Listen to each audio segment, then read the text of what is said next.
Salut à tous, bienvenue dans ce JTech. Le JTech, vous le savez, c'est tous les week-ends sur la chaîne Techno, toute l'actualité high-tech. Soyez les bienvenus.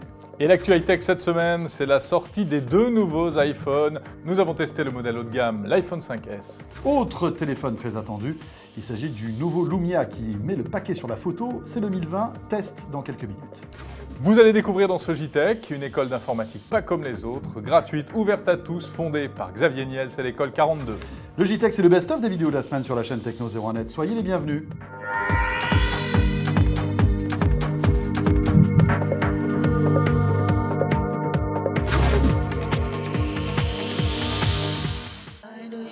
Le JTech avec orangeinnovation.tv, la web TV qui simplifie la vie numérique. Et oui, pour tous ceux qui attendaient un iPhone un petit peu plus grand, eh bien, vous pouvez justement vous mettre le doigt dans l'œil. On est toujours à 4 pouces. 4 pouces, bon, avec toujours cet écran Retina que vous connaissez sans doute si vous avez déjà un iPhone. L'écran Retina qui était apparu sur l'iPhone 4. Processeur A7, on change de génération de processeur. On rentre dans le 64 bits. Donc un peu plus de puissance évidemment, comme on verra tout à l'heure. Et également une nouveauté, un coprocesseur qui est dédié à la captation de mouvement. C'est pas mal, on va en reparler. Voilà, l'appareil photo toujours 8 mégapixels. On pouvait s'attendre à ce que Apple monte un petit peu, comme par exemple l'a fait Samsung avec le Galaxy S4 où on est à 13 mégas. Non, eh bien non, on est toujours à 8, mais malgré tout, il y a quelques petits changements au niveau de l'appareil photo. Il est 4G, ah, alléluia, il est enfin 4G compatible avec la 4G française. Voilà, tous opérateurs, ça c'est une bonne nouvelle. Voilà, il est équipé d'un lecteur d'empreintes digitales, on va en parler dans un instant. Et il fonctionne avec la dernière version du logiciel iOS 7, disponible depuis le 18 septembre. Alors le voici, ce fameux capteur d'empreintes digitales que l'on devine puisqu'il est caché donc dans le bouton Home. Alors comment ça marche, François? D'abord, il faut s'enregistrer, c'est ça hein? C'est ça, il faut s'authentifier une première fois. Alors vous suivez les instructions qui apparaissent sur l'écran de votre iPhone et vous posez votre doigt sur le capteur une fois, 2 fois, 3 fois, 4 fois, un peu dans tous les sens. Et au bout d'un moment, il va dire « Ok, c'est bon, j'ai tout calculé, j'ai retrouvé ton empreinte, on peut y aller. » Et à partir de là, vous pouvez déverrouiller votre téléphone automatiquement. Alors vous pouvez enregistrer 5 doigts, soit une main, soit le mélange entre 2 mains. Comme ça, voilà, ça fait plutôt ça, 5. Ensuite, à quoi ça sert, ce capteur d'empreintes digitales? Eh bien, pour l'instant, ça sert à 2 choses. La première, c'est déverrouiller ton téléphone. Bah, c'est pas mal. Au lieu de rentrer ton code à 4 chiffres, eh bien là, tu poses ton doigt, donc celui que tu as choisi sur le téléphone, il se déverrouille. Donc ça va plus vite. Mais attention, contrairement à ce qu'a laissé entendre Apple, j'ai l'impression qu'il n'y a aucune sécurité supplémentaire, puisque le code est toujours là. C'est-à-dire que vous pouvez également déverrouiller votre iPhone en tapant les 4 chiffres habituels, ce qui veut dire que si quelqu'un sait pirater votre iPhone comme ça, eh bien, il pourra toujours le faire. Oui, parce qu'au bout de 3 essais infructueux sur le téléphone avec votre empreinte, vous basculez sur le code en fait, à 4 chiffres. Et ensuite, quand on a lancé l'iPhone, à quoi ça sert? Eh bien, ça sert à acheter des applis. Au lieu de rentrer votre code, dont on avait l'habitude de remplir avec les anciens iPhones, là, il suffit tout simplement de poser votre doigt sur le téléphone et vous validez l'achat, alors gratuit ou payant.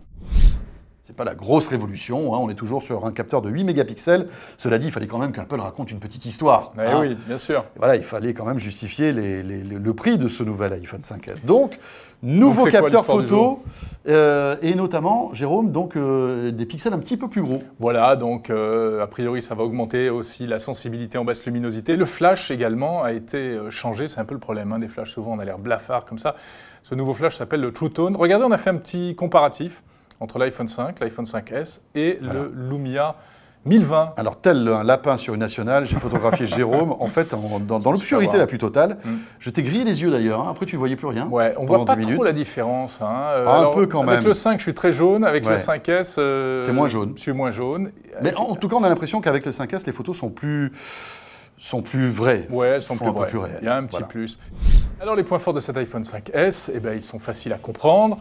Vous ne serez pas perturbé si vous êtes un iPhone addict, puisque c'est le même, mais en mieux. Voilà. Cela dit, il y a iOS 7 qui va peut-être vous perturber, oui, vrai. Mais ça c'est autre chose. C'est vrai que il y a quand même de grosses modifications, qu'elles soient esthétiques ou même en matière d'ergonomie, ça change. Mais c'est vrai qu'au niveau du téléphone, voilà. C'est à peu près la même chose. Sur iOS 7, allez voir la vidéo de Pierre Fontaine sur la chaîne Techno 01net. Voilà, avec les 5 fonctions clés d'iOS 7 qu'on avait tourné il y a quelques semaines de cela. Bon, point fort, il est quand même plus puissant, nouvel appareil photo, tout ce qu'on a dit, la 4G, intéressant la 4G, le processeur M7 et iBeacon, qui sont des trucs, on ne voit pas encore trop à quoi ça va servir, mais ça devrait se développer prochainement. Voilà, à noter que la 4G, donc compatible tous opérateurs, et si vous avez un iPhone 5, cette 4G ne sera compatible que chez Bouygues Telecom.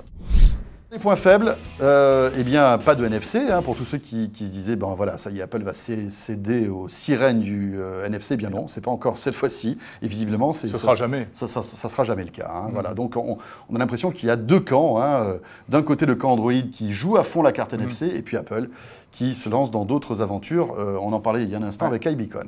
Bon, il n'est pas DLNA, mais il y a AirPlay. Et puis, bien sûr, il faut le rappeler, le système Apple est toujours aussi fermé. Et pour certains, c'est un vrai problème. Bah, c'est le problème justement d'AirPlay. AirPlay ne fonctionne qu'avec des produits Apple, alors que le DLNA, lui, fonctionne avec la majorité des produits Android. Et la plupart des télés aujourd'hui sont compatibles DLNA et non pas AirPlay. Si vous êtes habitué à l'iPhone, forcément, ce sera le meilleur. C'est pour ça que moi je mettrais une note de 9 sur 10, mais c'est de plus en plus difficile de noter. Les petites mises à jour sont appréciables, le lecteur d'empreintes digitales, je pense que c'est un vrai plus. C'est un vrai plus, mais on peut considérer aujourd'hui, Jérôme, que c'est encore un gadget. C'est un gadget. Ça ne sert pas à grand-chose. Sauf qu'on va s'en servir tous les jours. Oui, pour les possesseurs d'iPhone. Effectivement. Donc, moi, en fait, bon, tu lui as mis 9. Moi, je lui mettrais 2 notes, en fait, parce que tout dépend à quoi on compare ce téléphone. Si vous le comparez, par exemple, à un iPhone 5, eh bien là, franchement, moi, je ne mettrais pas vraiment une très bonne note pour ce téléphone, parce que je trouve que finalement, si on a un iPhone 5, on n'a pas vraiment besoin d'acheter un iPhone 5S, vraiment, et c'est peu de le dire. Donc là, je lui mettrais 6 sur 10. Voilà. En revanche, si vous avez un iPhone 4 ou même un 4S, là, ça vaut peut-être le coup de vous faire plaisir avec cet iPhone 5S. De passer le pas, de sauter le pas. Voilà, là, je lui mettrais comme toi 9 sur 10, parce que véritablement, il y a une grosse différence. Cela dit, moi, le gros reproche, et je l'ai dit tout à l'heure, c'est que véritablement, j'attends un iPhone avec un écran plus grand. Alors, la particularité de ce Nokia 1020, donc de ce Lumia 1020, c'est ce capteur de 41 mégapixels. Alors, on se dit, mais attendez, 41 mégapixels, ça sert à quoi? Alors que même pas les réflexes sont 41 mégapixels aujourd'hui. C'est plus que les derniers réflexes haut de gamme. Bien sûr, oui, parce qu'aujourd'hui, un compact, c'est entre 15 et 20 mégapixels. Là, on en a 41. Alors, ça sert à quoi sur, en plus, un smartphone? Eh bien, c'est tout simple. Ça va vous permettre de zoomer dans l'image, parce qu'à chaque fois que vous prenez une photo avec un Lumia 1020, vous prenez une immense photo de 41 mégapixels. Peut-être un petit peu moins, je crois. C'est plutôt 38. Exactement, c'est ce que j'allais préciser. Là, tu rentres dans les détails. Voilà, en fait, la résolution maximale des photos qu'on peut prendre, ce sera 38 mégapixels. Ce qui est déjà énorme, hein, quand même. Hein. C'est quand même pas mal. Mais l'intérêt, c'est vraiment de pouvoir zoomer, c'est-à-dire comme on ne peut pas mettre de zoom optique parce que ça ferait un produit trop gros, même si certains l'ont fait comme Samsung, eh bien là, on zoome dans l'image. Quand on fait ça avec un appareil de 8 mégapixels, on a des grosses taches floues, et là, on a une image qui reste nette. L'avantage de ce système-là, c'est que vous prenez une photo, et après, vous allez pouvoir zoomer à l'intérieur, à la fois avec le Lumia, mais aussi avec, par exemple, un logiciel de montage photo. Et vous aurez toujours assez de pixels pour zoomer, on va dire, 3 fois dans la photo. Après, bien sûr, on verra les pixels. Mais c'est un avantage, c'est que vous prenez une photo, et après, vous zoomez a posteriori, quoi, en quelque sorte. D'ailleurs, il y a plein d'applications très sympas qui sont fournies avec l'appareil, et on vous invite à aller revoir la vidéo qu'on avait tournée au mois de juillet et qui détaillait précisément les 3 fonctions clés de ce Lumia 1020. Juste un mot sur le capteur PureView. Oui. Tu te souviens de ceci? Oula! Qu'est-ce que c'est un Game Boy? Ça, c'était le Nokia 808 PureView, qui, au niveau téléphone, est une cochonnerie, je vous l'accorde. Oui, parce qu'il était sous Symbian. Sous Symbian.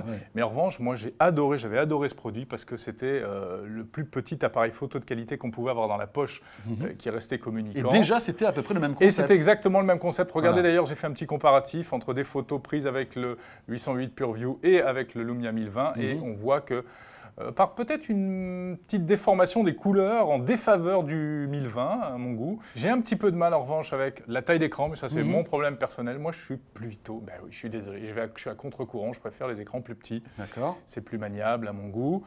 L'objectif qui sort à l'arrière, j'ai pas trouvé que ce soit trop gênant.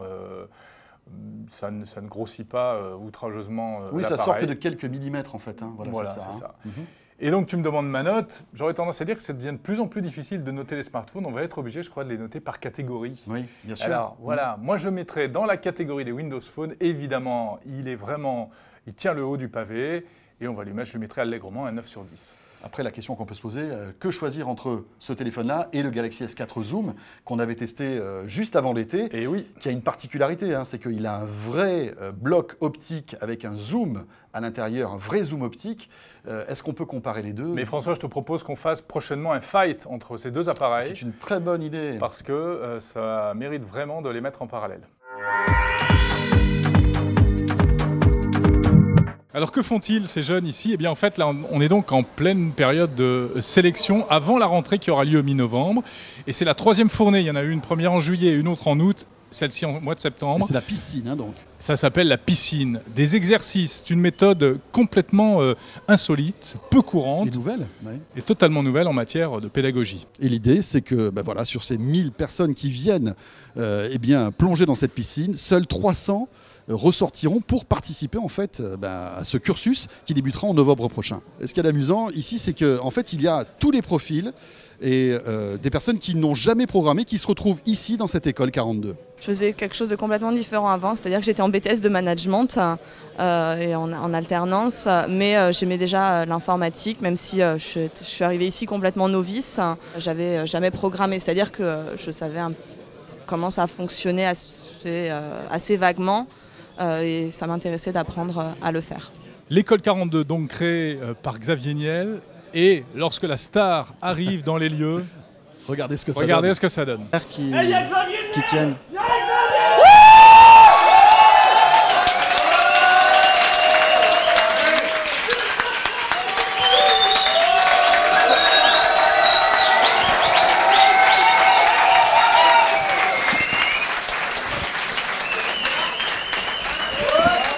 On voit des vraies différences avec les écoles, c'est que les élèves sont plutôt heureux d'être là, ils prennent du plaisir, on a des méthodes d'enseignement qui sont différentes, on commence avec une vidéo, un exercice et puis après on se débrouille tout seul, on essaye de se faire aider par les autres, mais on sait que la formation qu'on va leur apporter, c'est la meilleure formation qui puisse exister.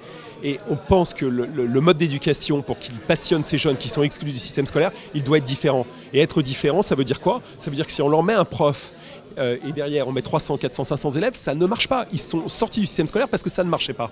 Et qu'est-ce que l'on essaye de faire? Eh bien on essaie de faire ici ce qui est dans l'entreprise, c'est-à-dire de pousser les gens à bosser entre eux et à être capable, si un jour il y a beaucoup de travail, d'être capable de travailler beaucoup d'heures d'affilée. Et c'est exactement ce qu'on essaie de leur faire. Et c'est parce qu'il n'y a pas de prof qu'ils apprennent. Donc il n'y a pas quelqu'un qui est au-dessus et qui a le savoir tout puissant et des gens qui sont en dessous. On essaie qu'ils aient un bon raisonnement et qu'ils soient à même d'avoir un bon raisonnement plutôt que d'apprendre par cœur des choses. Et pour ces jeunes, le but c'est pas qu'ils aient une culture générale, le but c'est qu'ils soient formés à faire du code informatique, à créer leur boîte dans ces secteurs-là, à aller travailler dans des sociétés de services s'ils le souhaitent, à aller rejoindre des grands groupes de l'internet ou d'autres choses. Mais c'est ça la finalité. Voilà, c'est la fin de ce JTech. Merci de l'avoir suivi. Retrouvez l'intégralité de ces vidéos et bien d'autres sur la chaîne techno.tv et sur 01net.com. On salue tous ceux qui nous regardent sur Orange Innovation TV, sur la TNT aussi, à Lyon et à Troyes. Et n'hésitez pas à nous suivre sur les réseaux sociaux, Google+, Facebook et Twitter. Et nous serons là la semaine prochaine, évidemment, pour toute l'actu high-tech. Très bonne semaine. Salut à tous.